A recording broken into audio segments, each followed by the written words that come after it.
Part 1, The Early Life, 1952 to 1970. In 1952, in the quiet streets of Lahore, a city rich with culture and history, a child was born who would one day change the course of Pakistan's destiny. His name was Imran Khan Niazi. The boy came from a well-educated Pashtun family, the Niazi tribe of Mayanwali, known for its discipline, honor, and deep-rooted values. Imran's father, Ikramullah Khan Niazi, was a civil engineer, a man of precision and principle. His mother, Khanum, was a woman of immense kindness and faith. From her, Imran would inherit his sense of compassion and spiritual depth, from his father, his discipline and tenacity. Lahore in the 1950s was a city still healing from the wounds of partition. Yet it was also a place of ambition, where families dreamed of education, sports, and a new identity for the young nation of Pakistan. Childhood and education. Imran grew up in a comfortable but humble environment. He attended Atchison College, one of Pakistan's most prestigious schools, a colonial-era institution that shaped many future leaders. Here, he was introduced to cricket, a game that would become his destiny. At first, he was quiet, an introverted boy who observed more than he spoke. But on the field, something changed. The shy Lahori boy found his voice through his bowling action, fast, accurate, and fearless. His teachers noticed his discipline. He was not the most talkative student, but he was meticulous whether it was in his studies or his practice. Imran was a dreamer, but a disciplined one. From a young age, he believed that success was not given, it was earned through relentless hard work. The move to England. In his teenage years, Imran was sent to Royal Grammar School, Worcester in England. It was a turning point in his life. He was now in a foreign land, far from home, facing a new culture, new expectations, and the challenge of fitting in. Here, his love for cricket deepened. English conditions taught him to swing the ball, to read the pitch, and to play with strategy rather than just raw power. He began to study the game as a science. On the green fields of England, Imran Khan was no longer just a boy from Lahore. He was becoming a sportsman with a global vision. He soon earned a place at Keble College, Oxford, to study philosophy, politics, and economics, a combination that would later define his approach to leadership. At Oxford, he balanced academics with cricket. His dedication on the field was matched by his curiosity in the classroom. He read about empire, governance, and the philosophy of justice, concepts that would quietly shape the political mind of the future leader. The emergence of a cricketer.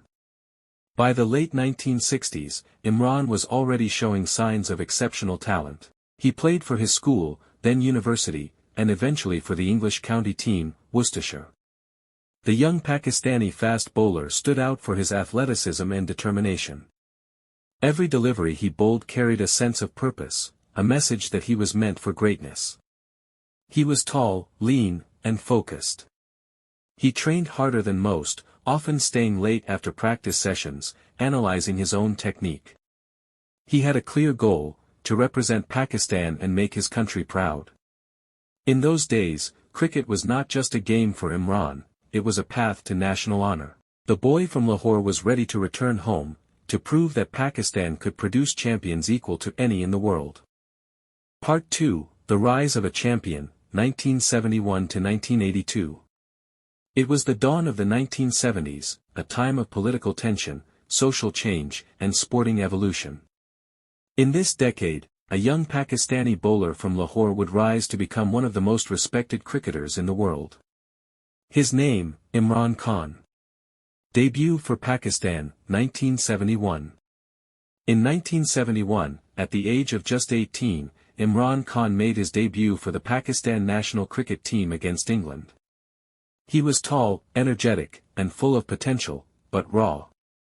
His early performances were modest, his pace lacked consistency, and his control needed refinement. Yet there was something unmistakable about him, a spark of determination that no scoreboard could measure.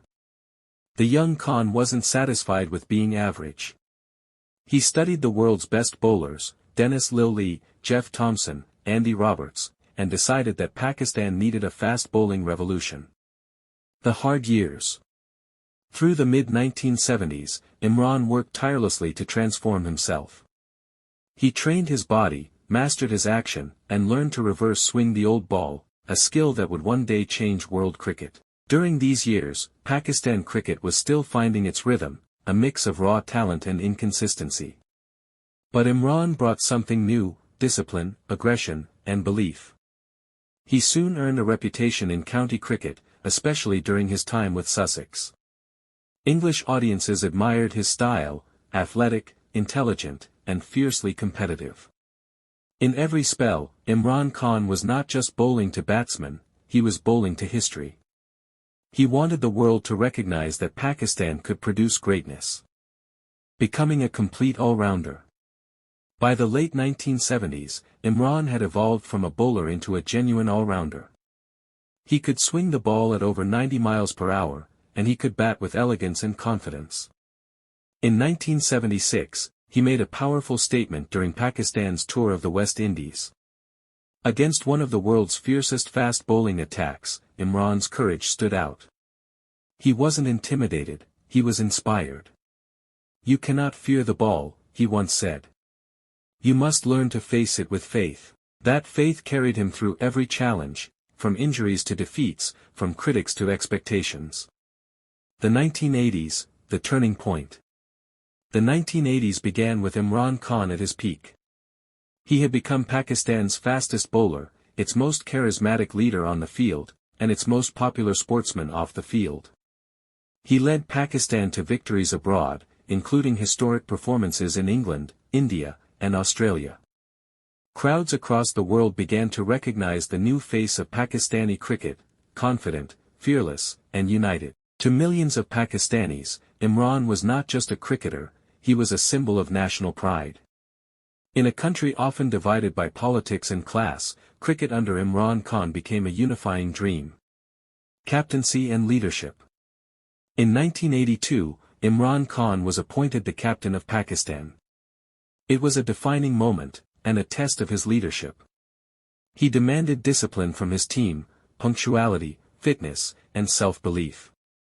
Not everyone liked his strictness, but everyone respected his commitment. Under his captaincy, Pakistan began to transform, from an unpredictable team into a disciplined fighting unit. He introduced professionalism, team spirit, and an unshakable will to win. "If you don't believe you can win," Imran told his teammates, "you've already lost." That mindset would become the foundation of Pakistan's cricketing glory, and later, of his political ideology. Part 3, The Leader of a Nation's Dream, 1983 to 1992. The 1980s were a golden decade for world cricket, and for Pakistan, they marked the rise of a leader who would carry the hopes of an entire nation. His name had become a symbol of excellence, courage, and belief: Imran Khan. The making of a national hero.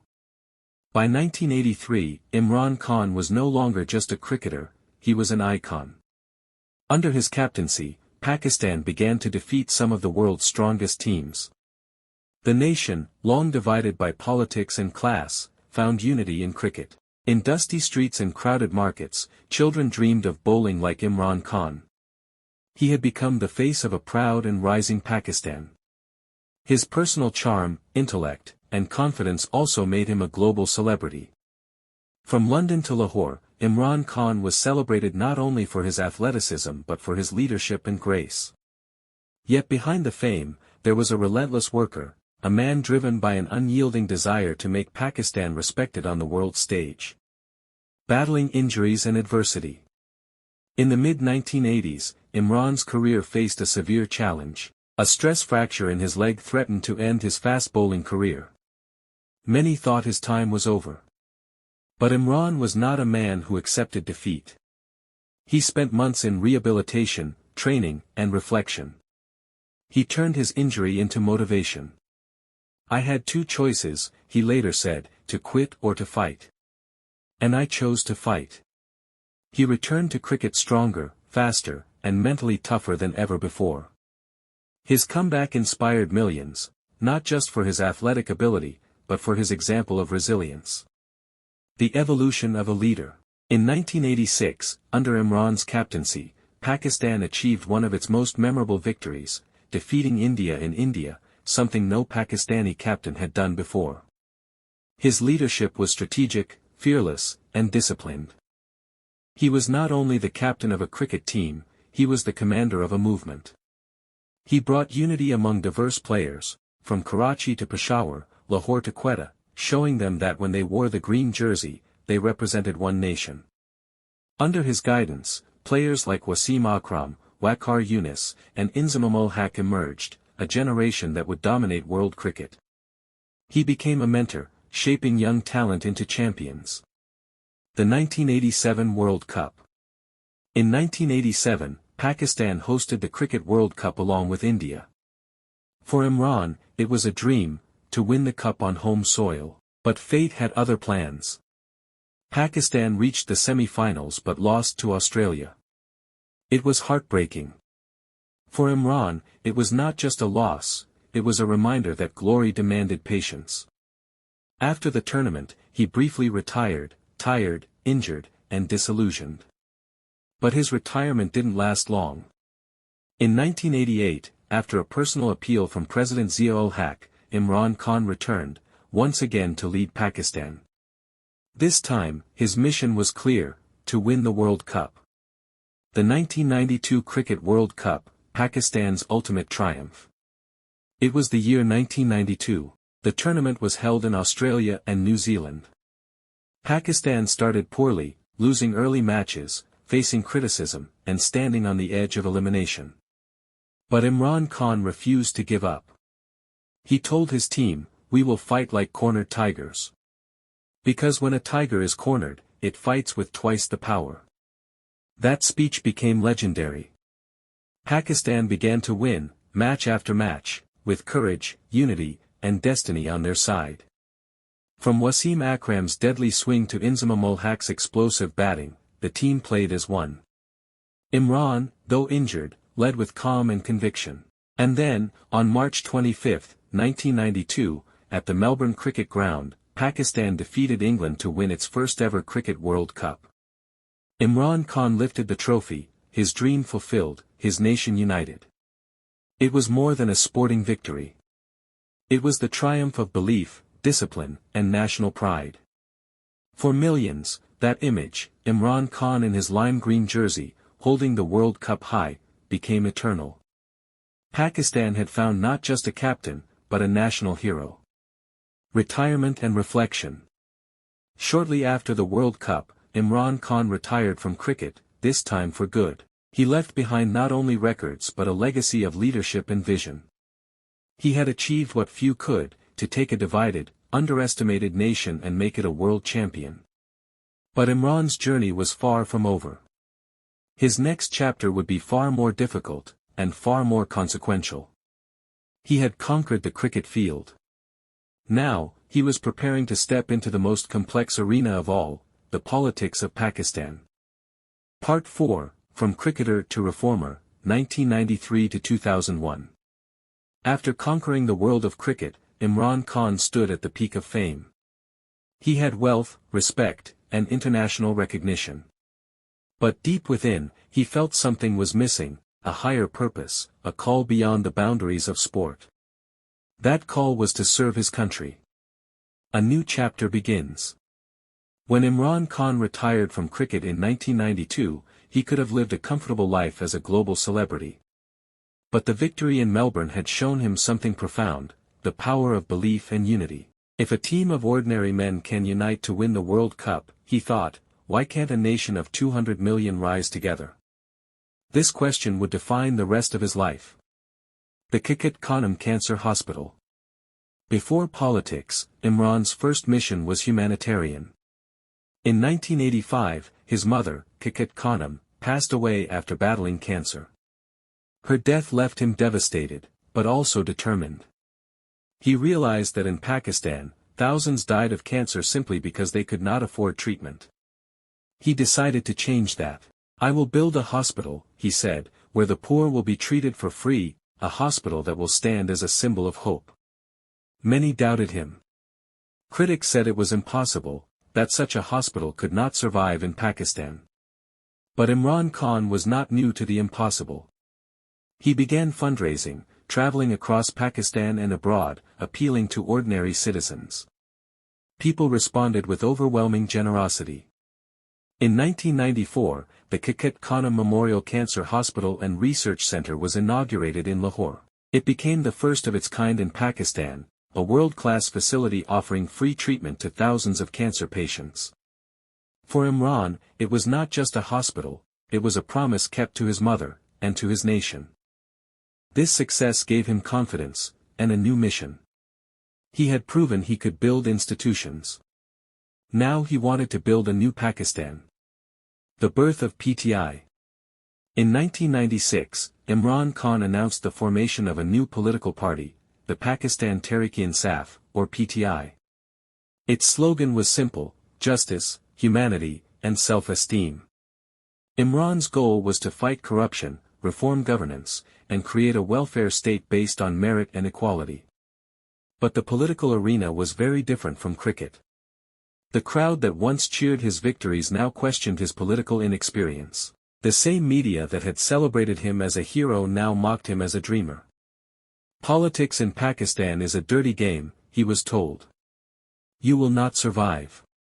But Imran Khan's response was clear: I didn't enter politics to survive. I entered to serve. The early struggles. PTI's early years were difficult. In the 1997 general elections, the party won less than 1% of the vote. Imran lost his own seat. Critics laughed. Many called his political dream a failure. But Imran didn't quit. He continued to speak across Pakistan, in schools, villages, and small gatherings, spreading his message of justice and reform. He spoke against the dynastic politics of Pakistan, challenging both major parties, the Pakistan Muslim League, Nawaz, and the Pakistan People's Party, PPP. Our people deserve better, he said. We need leaders who serve, not rule. Marriage and public life. In 1995, Imran Khan married Jemima Goldsmith, a British heiress and journalist. Their marriage drew massive media attention, both admiration and controversy. Jemima converted to Islam and moved to Pakistan, standing beside Imran during his early political struggle. Despite their deep respect for each other, constant political pressure and public scrutiny eventually strained their relationship. They separated in 2004, but their mutual respect remained. Jemima continued to support his humanitarian causes even after their divorce. A voice against injustice. By the end of the 1990s, Pakistan faced political instability and military intervention once again. General Pervez Musharraf took power in 1999 through a coup, removing Prime Minister Nawaz Sharif. Imran initially welcomed Musharraf's promise of accountability, but soon realized that military rule could not bring real democracy. He became one of the few political voices openly challenging dictatorship. You cannot have justice, he said, without freedom. And you cannot have freedom under a dictator. Imran Khan's political journey was still in its infancy, full of setbacks, ridicule, and loneliness. But in his heart, he knew that great change takes time. He had built a hospital from faith, now he was building a movement from conviction. Part 5, The Long Struggle, 2002 to 2012. For most people, a decade of failure would be reason enough to quit. But Imran Khan was not like most people. He had once turned an injured body into a World Cup winning captain, and now, he was ready to turn political rejection into a national movement. The 2002 elections. In 2002, Pakistan held general elections under the rule of General Pervez Musharraf. Imran Khan and the Pakistan Tehreek-e-Insaf, PTI, contested, hoping to bring reform and justice into mainstream politics. Out of hundreds of seats, Imran won just one, his own constituency, Mayanwali. It was a small victory, but it gave PTI a voice in parliament. Even one seat, Imran said, is enough to start a revolution, if it is backed by truth. Inside parliament, he became a lone crusader against corruption, nepotism, and foreign dependency. He was often mocked by other politicians, but his speeches resonated with a silent majority, especially the youth. Standing against dictatorship. By the mid-2000s, Pakistan was once again under authoritarian control. Imran Khan openly opposed Musharraf's alliance with the United States, especially after the U.S. invasion of Afghanistan in 2001. He criticized drone attacks, human rights abuses, and the growing civilian casualties along Pakistan's western border. "You cannot bring peace with bombs," he declared. "You cannot fight terrorism with injustice."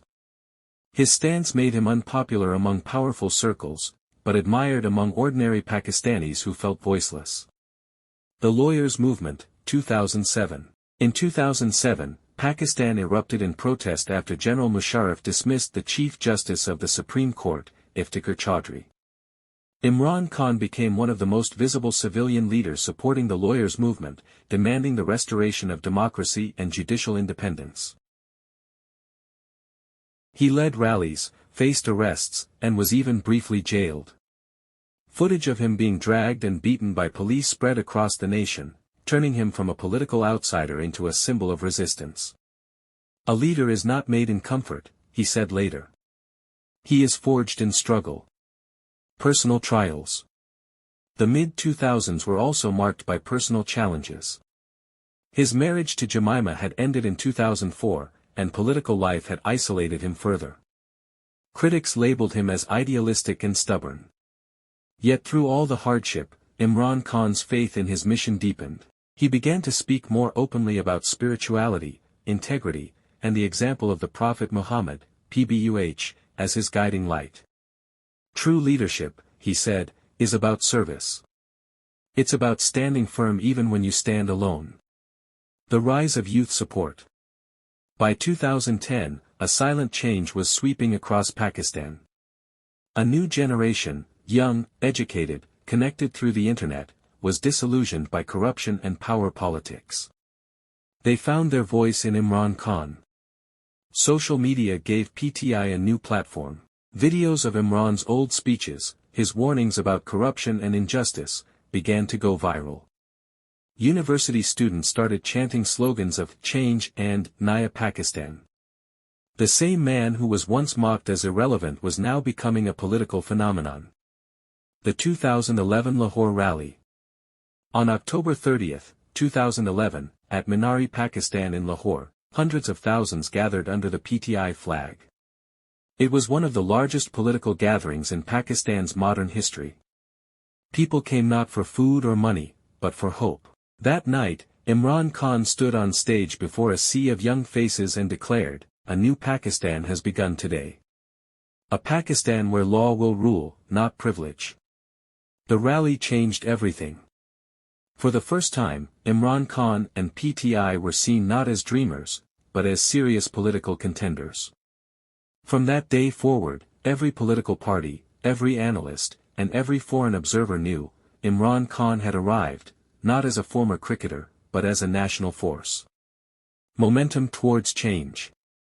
By 2012, PTI had become the fastest-growing political movement in Pakistan. It attracted professionals, students, and even seasoned politicians who believed in reform. Imran's message of justice, self-reliance, and sovereignty resonated deeply in a nation weary of corruption and dependency. "We are not slaves of any nation," he said. "We are an independent people with dignity and faith." The world began to take notice. International media once again turned its cameras toward Imran Khan, not to talk about cricket, but about governance, reform, and revolution.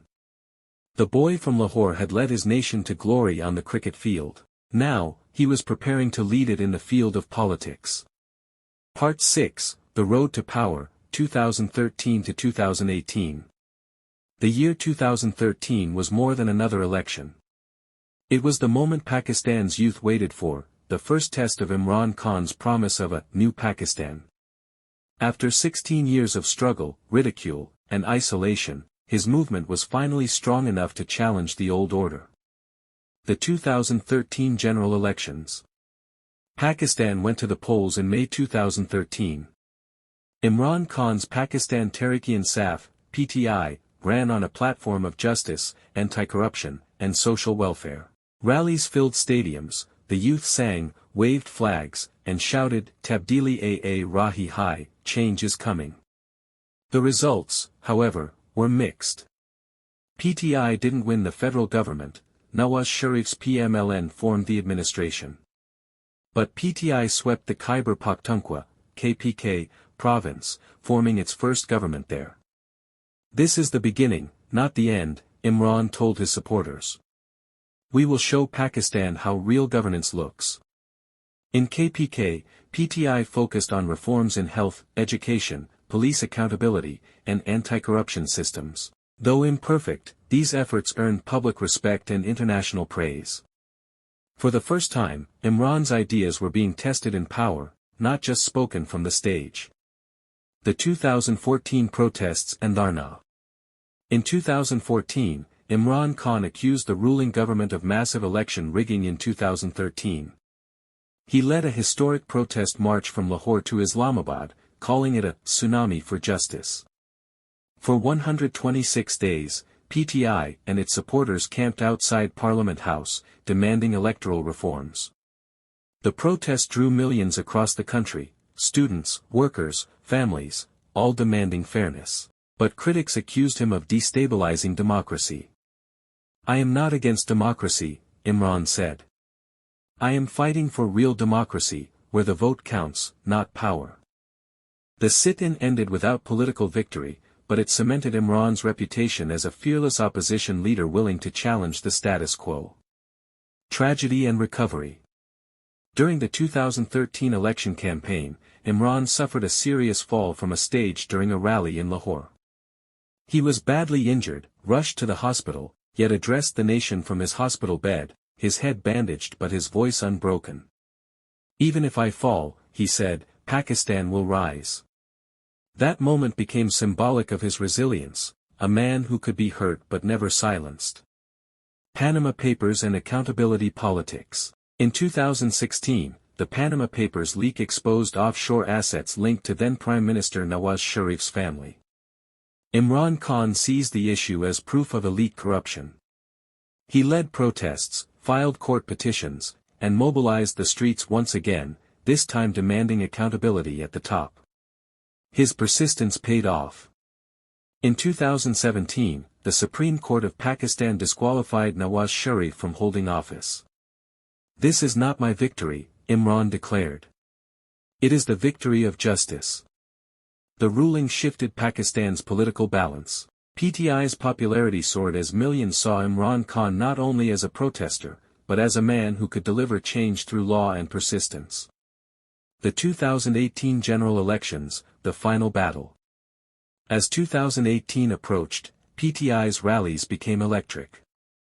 Imran promised a corruption-free welfare state, jobs for youth, and dignity in foreign policy. His slogan, "Naya Pakistan," echoed in every city and village. On July 25, 2018, Pakistan voted. When the results came, PTI had emerged as the largest party in the National Assembly. After 22 years of political struggle, countless defeats, and relentless faith, Imran Khan became the 22nd Prime Minister of Pakistan. On August 18, 2018, as he took the oath, Imran Khan's eyes reflected both pride and humility. "We will build a Pakistan that stands for justice and humanity," he said. From cricket pitches to the corridors of power, the boy from Lahore had reached the pinnacle of his second life's journey. But as history would soon show, winning power was only the beginning. Part 7, The Prime Minister Years, 2018 to 2022. This is not a victory of a man, it is the victory of an idea, justice. With these words, Imran Khan began his term as Pakistan's 22nd Prime Minister on August 18, 2018. The cricket hero had now become the leader of a nation of 220 million souls, and expectations were sky-high. The dream of Naya Pakistan. Imran promised a Naya Pakistan, a new Pakistan built on justice, humanity, and self-respect. He pledged to fight corruption, reduce poverty, and create a welfare state inspired by the model of Medina. "We will protect the weak and hold the powerful accountable." The Prime Minister House was converted into a research and education center. Imran moved into a modest residence, promising to cut government luxuries. He launched the ASAS program, one of the largest social welfare projects in Pakistan's history, offering direct support to the poorest citizens. Economic challenges and IMF talks. But reality struck early. Pakistan's economy was struggling with high debt, inflation, and a falling rupee. His government entered difficult negotiations with the International Monetary Fund, IMF. Critics said his policies slowed growth, supporters argued he was cleaning decades of corruption. "This is not my war," Imran said in parliament.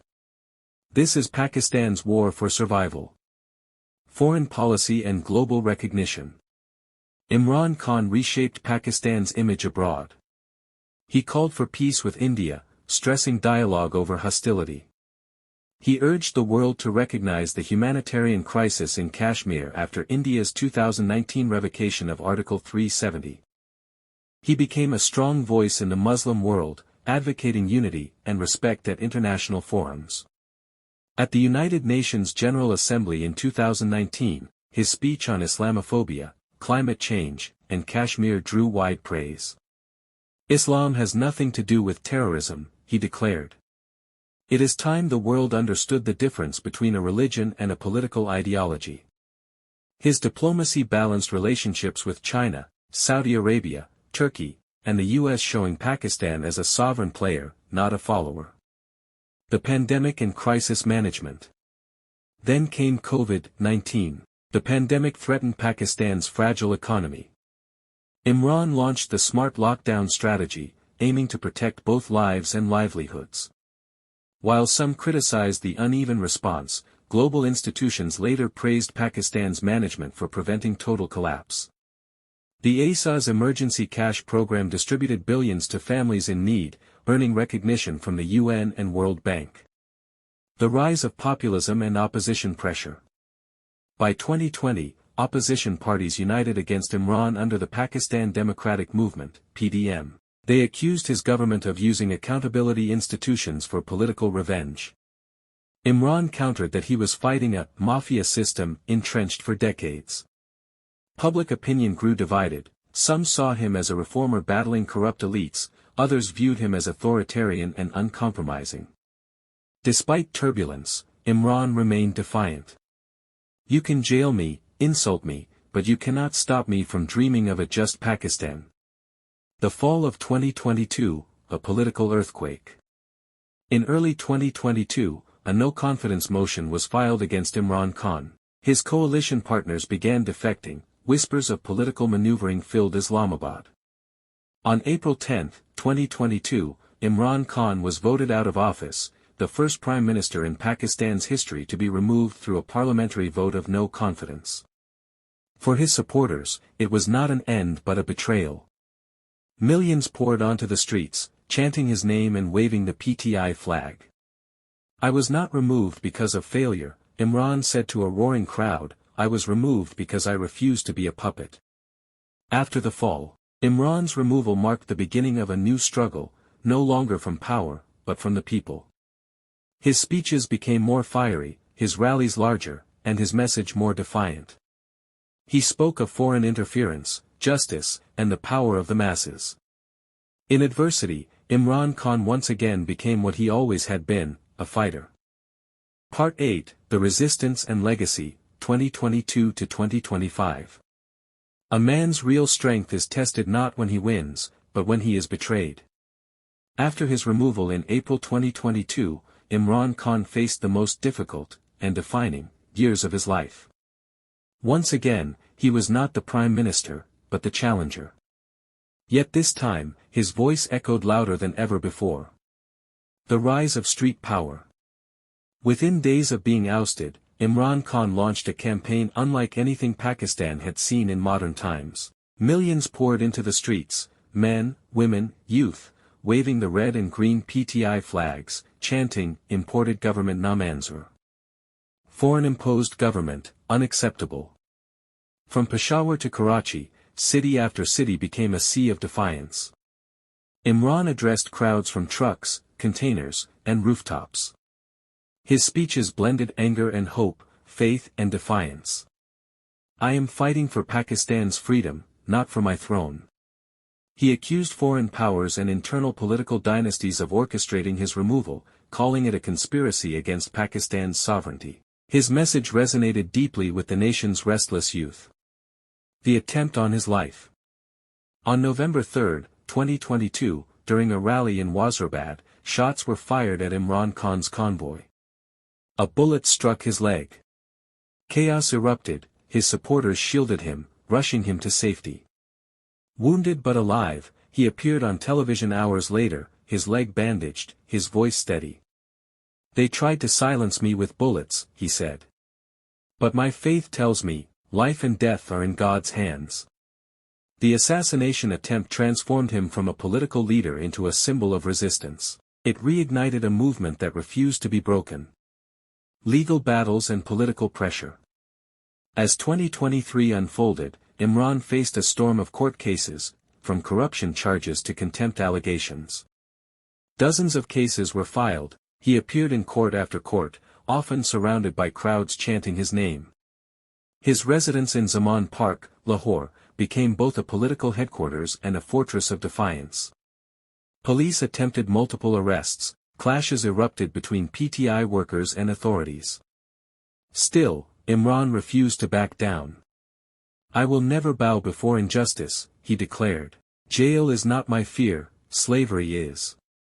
Supporters saw him as the victim of a system threatened by change. Critics said he was challenging state institutions beyond limits. Either way, he dominated the national conversation, even outside office. Imprisonment and the power of faith. In 2023, Imran Khan was arrested on corruption allegations under the Toshikana case. His arrest triggered countrywide protests, streets filled with anger and disbelief. Internet blackouts followed, and clashes broke out in several cities. Inside prison, reports described him as calm, composed, and spiritually resolute. He spent his time reading the Quran, exercising, and writing notes to his legal team. "They can imprison my body," he said, "but not my mission." For many, his imprisonment turned him from a politician into a symbolic leader of resistance, a man who refused to bend. The 2024 to 2025 struggle and the spirit of Naya Pakistan. As Pakistan moved toward the 2024 to 2025 period, political tensions remained high. PTI, despite facing restrictions, continued to mobilize online and on the ground. Young Pakistanis, the digital generation, became Imran's strongest army, spreading his message through social media, art, and activism. In international discussions, Imran Khan was now spoken of as one of the most polarizing yet transformative figures in Pakistan's modern history. To his followers, he was a hero betrayed but undefeated. To his critics, a populist who shook institutions to their core. But no one could deny, he changed Pakistan's political language forever. "The man, the mission, the memory. When I look back, I have no regrets," Imran once said. "I fought every battle I believed was right. Whether I win or lose is in God's hands, not mine." From the cricket fields of Melbourne in 1992, to the stormy rallies of Islamabad in 2025. Imran Khan's story is one of faith, fight, and destiny. A boy from Lahore who became a world champion. A philanthropist who built a hospital for hope. A rebel who built a party from nothing. A prime minister who rose and fell, and a man who never stopped believing in his nation's potential. "Nations are not built by roads and buildings," he said. "They are built by character." And perhaps that is where Imran Khan's true legacy lies. Not in what he gained, but in how fiercely he fought to awaken the soul of Pakistan.